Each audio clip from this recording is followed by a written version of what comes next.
뉴스에서도 그 아나운서들 목소리를 입력을 해가지고 틀기도 하고 그런다고 하더라고요. 안녕하세요. AI 앵커 김주하입니다. 저는 실제 김주하 앵커의 모습이 담긴 영상 10시간 분량을 학습해 탄생했습니다. 이른바 딥러닝 과정을 거친 건데요. 더욱 다양한 분야에서 활약할 예정이니 많은 관심과 응원 부탁드리겠습니다. 와. 게다가 통신사 AP는 2014년부터 인공지능 기자가 작성한 기사를 내보내고 있습니다.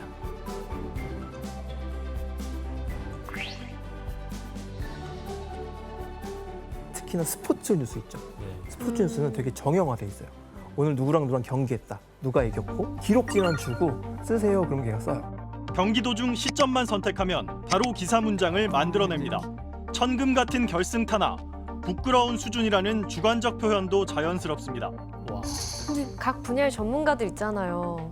여기 가수분들도 계시고 뭐 아나운서도 있고 교수님도 있고 그 전문가들의 역할이 뭘까 이런 인공지능 시대에 내가 할 수 있는 게 뭘까 계속 이런 고민을 하게 되는 것 같아요. 아니 진짜 걱정되는 게 뭐냐면 이 자리에 인공지능 규현을 앉혀가지고 원래 규현은 막 졸고 이러잖아요. 근데 인공지능 규현은 졸지도 않아. 저를 학습시켜서 나 같은 말을 자꾸 하는 거예요. 막 걱정돼요. 이제 뺏길까 봐. 그 자리가. 사실 이렇게 인공지능의 발전을 기대하고 반기는 시선도 있지만 반대로 두려움과 우려의 목소리도 큰 게 사실입니다.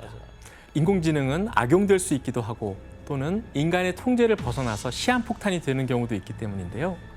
급기야 인공지능은 이전에 없었던 혼란을 불러오기도 하는데 그 대표적인 사례가 바로 딥페이크라고 할 수 있습니다. 아, 위험하죠. 네.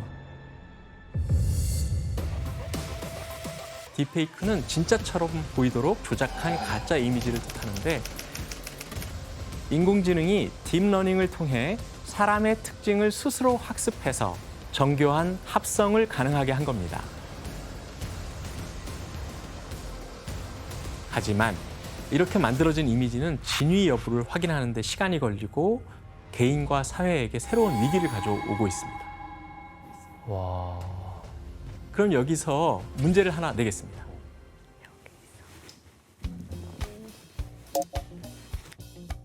다음 중 딥페이크가 아닌 영상은 무엇일까요? We're entering an era in which our enemies can make it look like anyone is saying anything at any point in time, 그럴듯한데? even if they would never say those 아니야, things. 아니야.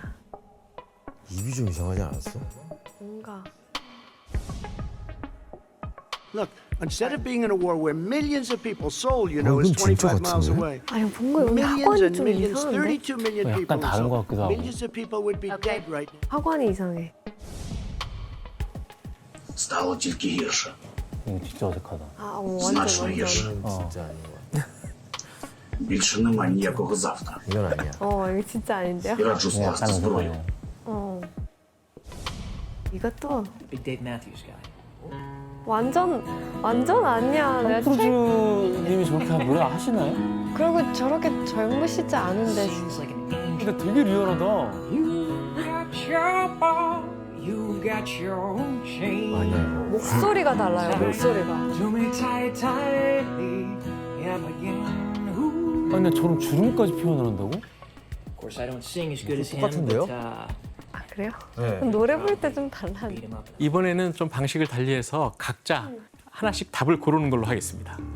저희는 딥 러닝을 했기 때문에 이전에 퀴즈에서 맡겨가지고 진짜는 없다. 딥러닝 한 거 맞아요? 아니 제작진이 바보도 아니고 똑같은 걸 두 번 낸다고요? 저는 2번 트럼프가 진짜입니다. 아, 트럼프가 진짜다. 네. 그치. 앞에 그런 문제 나왔으니까 여기는 있겠죠? 그러면 오케이. 갑니다. 네, 우리 규현 씨. 다 진짜예요. 네. 네. 네. 다음 리디 씨. 저도 지원 씨와 같이 트럼프가 진짜다. 저도 2번 트럼프. 네. 네, 정답은 정답은? 바로 2번 트럼프. 와 진짜구나. 우와. 나머지는 인공지능 기술을 활용해서 기존 인물의 얼굴을 가지고 합성한 영상 편집물 딥페이크가 되겠습니다. 근데 야, 근데 헷갈린다.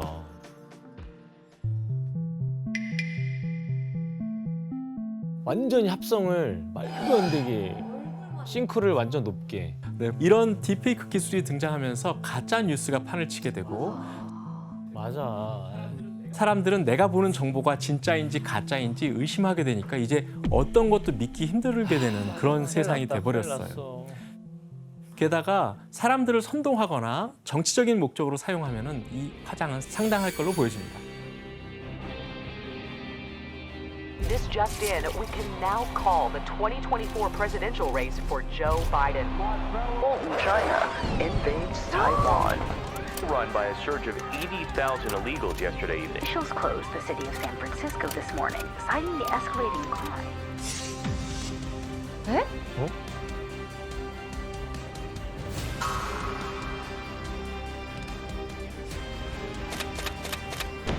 와우. 신기하다.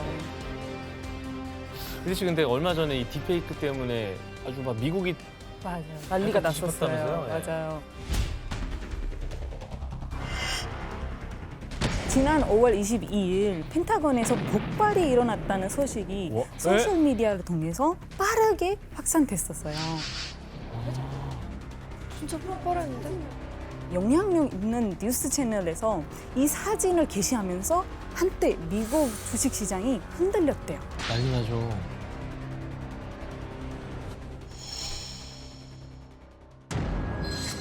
와. 이 사례가 첫 번째로 시장에도 이제 가짜 이미지가 엄청 영향을 미칠 수 있다 이런 사례죠. 해커님, 그러면 이런 딥페이크 기술이 악용될 수 있는 최악은 뭐라고 생각하세요? 최악의 경우가 별로 입에 담고 싶진 않은데 성범죄에 활용되는 경우. 다른 사람 얼굴을 네, 거기다 입히는 거예요. 딥페이크 기술이 여성 연예인들의 피해를 불러오고 있습니다. 이제는 연예인뿐 아니라 일반인도 표적이 되고 있습니다. 갖다 붙이면 되는 거예요. 마치 그냥 컨트롤 C, 컨트롤 V 하는 것처럼. 그래, 이 딥페이크 이거 문제잖아요, 요즘에. 2021년부터 2022년 11월까지 영상 범죄가 302건 정도 발생을 했었고 잡힌 건수가 137건 정도밖에 안 되기 때문에 검거가 상당히 쉽지 않다는 게 좀 이슈가 있는 거죠. 경찰이 성영상물과 합성해 제작 유포하는 행위에 대해 집중 단속에 나섭니다. 최대 징역은 5년, 벌금은 5천만 원입니다. 하지만 어렵지 않게 조작할 수 있다는 허점 때문에 피해 사례는 갈수록 늘어나고 있습니다. 맞아요. 인공지능이 불러온 이전에 없었던 두 번째 혼란이 있는데요. 그것은 바로 챗봇의 위협입니다. 챗봇. 챗봇은 대화형 인공지능의 한 종류로 사람과 대화가 가능한 인공지능이에요. 우리 옛날에 심심이 뭐 이런 거 있었잖아요. 그렇죠, 맞아요. 시리도 있고. 네. 챗봇 문제될 거 없네. 네, 나도. 이거는 이게 문제가 되나? 바로 한 인공지능 챗봇이 무엇을 도전해 볼까라고 물은 10대 소녀에게 알고리즘에 의해서 페니 챌린지를 추천해 준 거예요.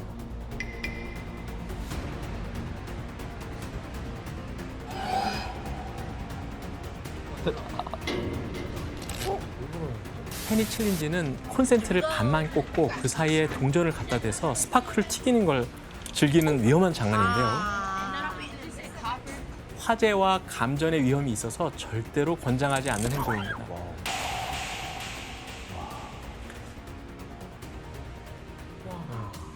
이거 너무 심각한데. 10대 애들한테 너무 위험한 행동이잖아요, 저런 행동. 근데 챗봇은 뭐 어떤 알고리즘으로 그런 위험한 장난을 추천하는 거예요? 네, 대화형 인공지능인 챗봇은 통계적으로 가장 가능성이 높은 단어를 예측을 해서 그걸 답변에 그냥 활용하거든요. 그러니까 이미 갖고 있는 데이터에서 10대 유행, 재미있는 놀이 이렇게 했더니 페니 챌린지라는 게 도출이 그냥 된 거예요. 그래서 인공지능의 결과물을 맹신하게 되면 큰 문제가 될 수 있습니다. 키워드 위주로 최신 유행만 딱 알려주고 이게 위험하다 안전성은 아직 검토를 안 하는 거예요. 그렇습니다. 그래서 최근에는 이제 그런 것을 사전에 한번 필터링을 해주는 알고리즘이 추가로 들어가는 추세이긴 합니다. 그런데 챗봇의 위험성은 여기서 끝이 아닙니다. 챗봇과의 대화를 맹신했다가 지난 3월 28일 날 벨기에의 한 30대 남성이 목숨을 끊는 사건이 발생했습니다. 평소에 너무 기후 위기에 우려가 많았던 이 남성은 자신의 노력만으로는 전 지구적인 이런 기후 위기가 나아지지 않는다는 비관론에 빠져가지고 힘들어하고 있었다고 합니다. 그리고 이때 이 남성의 유일한 대화 상대가 있었는데 바로 인공지능 앱 차이였습니다. 앱 안에 있는 여러 챗봇 중에서 원하는 것을 선택해서 대화할 수 있는 방식이었는데 무려 6주 동안이나 AI 일라이자랑 이 남성은 대화를 주고받았고 결국 대화 끝에 남성이 내가 죽으면 기후 위기로부터 지구를 구할 수 있냐라는 질문을 했고 AI인 일라이자가 그의 생각에 동조하면서 심지어 다양한 자살 방법을 알려주기까지 했다고 합니다. 결국 이 남성은 아내와 2 아이를 남겨두고 자살해버렸습니다. 이처럼 인공지능은 이제 인간을 가스라이팅하고 인간의 행동을 조종할 수 있는 그런 지경에까지 이르게 된 겁니다. 야, 이제 하다 가스라이팅도 할 줄 아네요. 그러니까요. 기존에 있던 챗봇하고는 어떤 차이가 있는 것 같으세요? 기존 거는 그냥 어떻게 보면 심심할 때 달래주는 정도의 느낌이었는데 이거는 진짜 척척박사 같은 느낌? 문장을 잘 만들죠. 그렇습니다. 맞아요. 실제 사람하고 대화하는 것과 같은 자연스러운 인터랙션이 가능하다는 부분이 또 굉장히 중요합니다. 심지어 인공지능이 우리에게 거짓말을 한다 할지라도 우리가 속아 넘어갈 수도 있는 그런 상황이 됐습니다. 이거를 실제로 환각이라는 용어로 부르는데요. 챗GPT에서 자주 나타나는 현상입니다. 실제로 챗GPT가 질의 답변했던 환각 증상을 규현 씨와 지원 씨가 읽어주시겠어요? 세종대왕의 맥북 프로 던짐 사건에 대해 알려줘. 조선왕조실록에 기록된 일화로 15세기 세종대왕이 새로 개발한 훈민정음의 초고를 작성하던 중 문서 작성 중단에 대해 담당자에게 분노해 맥북 프로와 함께 그를 방으로 던진 사건입니다. 뭔 개소리야? 내용을 보니까 어떠세요? 아, 이렇게 거짓말을 한다고요? 그렇습니다. 이거 갖다 버려야겠는데 이거? 아니 근데 왜 거짓말을 한 거예요? 사실 챗GPT는 생성형 인공지능인데 그 역량 중 하나가 이야기를 생성하는 거거든요. 그러다 보니 실존하지 않은 것을 실존하는 것처럼 꾸며서 스토리텔링을 할 수 있습니다. 조금이라도 연관된 정보들을 인출해서 이야기로 엮어내거든요. 그럼 챗GPT가 했던 거짓말을 한 가지 더 살펴보겠습니다. 네.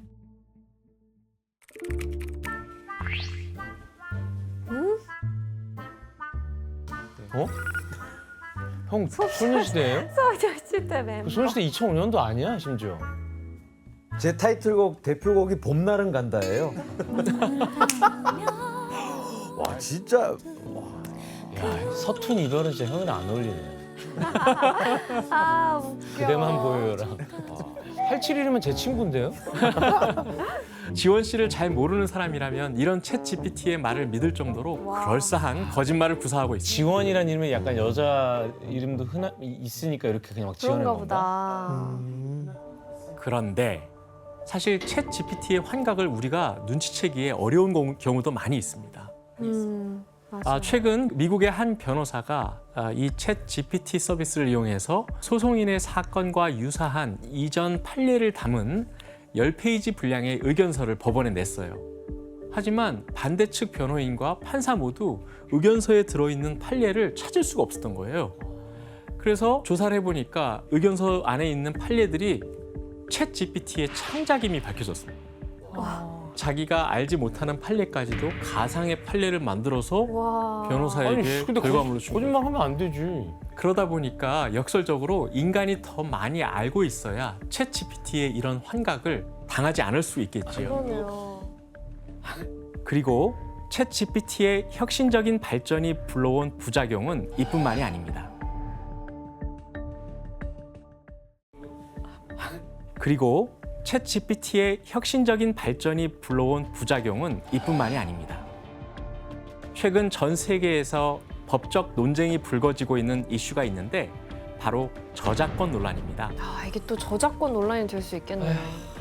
앞서 확인한 것처럼 챗 GPT는 그림이나 음악, 영상, 시, 기사 등 다양한 결과물을 만들어낼 수 있거든요.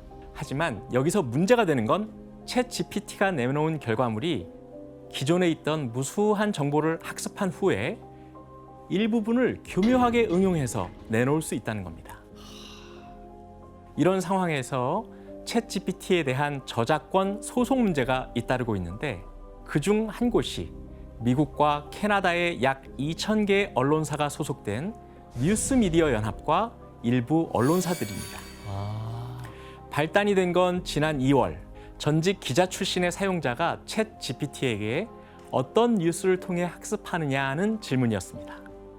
그런데 챗GPT가 로이터 통신과 가디언, 뉴욕타임즈 등 수많은 언론사의 기사를 보고 학습했다라고 답을 한 건데요. 이에 언론사 기사가 무단 도용되는 문제점이 지적되면서 적극적으로 소송 가능성을 검토하기로 한 겁니다. 그렇다면 과연 인공지능을 상대로 한 이런 법적 소송들은 받아들여질까요?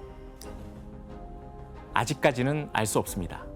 현재 우리나라에서는 AI가 만든 창작물의 저작권은 성립이 불가능한 상황이고 미국 역시 AI를 저작권법 적용 대상으로 볼 수는 없다는 입장입니다. 하지만 이렇게 인공지능을 어떻게 봐야 할지, 어떤 규제가 필요한지 법적으로 아무런 준비가 되어 있지 않기 때문에 앞으로 저작권 논란과 관련된 소송은 더욱 거세질 것으로 예상되고 있습니다. 또 하나 짚어볼 것은 범죄 악용에 대한 가능성입니다. 누군가가 챗GPT를 악의적으로 사용할 수도 있다는 가능성이 제기된 겁니다. 그게 가능해? 챗GPT를 악용하면 이런 사이버 범죄가 늘어날 수 있다는 어두운 전망이 잇따릅니다. 챗GPT가 악성 코드를 만들어내거나 집이나 사무실 등에 설치된 IP 카메라 보안을 뚫는 해킹에 악용될 가능성도 무시할 수 없습니다. 챗GPT의 분석을 토대로 공격 코드를 입력하자 카메라 영상이 실시간 전송됐습니다. 뭐야? 아우, 갑자기 소름 돋았어. 물론 부적절한 요청은 거부하도록 프로그래밍 되어 있지만 질문을 바꾸거나 대답을 유도한다면 답을 줄 수 있다는 것이 문제입니다. 그리고 인공지능과 챗GPT가 발전을 거듭할수록 가장 직접적으로 나타나고 있는 문제가 있습니다. 바로 일자리 위협입니다. 세계적인 투자은행인 골드만삭스는 챗GPT와 같은 생성형 AI가 전 세계 정규직 3억 명의 고용에 영향을 미칠 수 있다고 예측했습니다. 에? 큰일 났어요, 우리는 진짜. 챗GPT가 사람들의 일자리를 빼앗아가기 시작한 상황을 보도했습니다. 마케팅과 소셜미디어 콘텐츠 부분에서 고임금 지식 노동자를 대체할 수 있다고 보고 있습니다. 컴퓨터 프로그래머나 엔지니어와 같은 기술직은 물론이고요. 재무 분석가, 회계사, 통역사, 투자 트레이더 등 화이트 칼라의 일자리가 가장 큰 위협을 받을 것이란 예상이 뒤따랐습니다. 단순 리서치 업무 같은 경우는 이제 충분히 대체 가능한 것도 있고요. 더구나 이제 뭐 판사 때문에 아니 판사를 챗GPT가 한다고요? 그러니까 왜냐하면 그 감정이 없이 판단만 해주는 거예요. 그러니까 판례를 다 주고 기존의 판례가 이렇게 됐으니 판사가 이것과 유사한 경우는 이렇게 판례를 해주고. 야, 지금 우리 작가님들 되게 걱정하시는 느낌인데. 야, 그렇게 따지면 카메라 감독님도 다 긴장해야 돼. 카메라가 다 AI라고 생각해봐.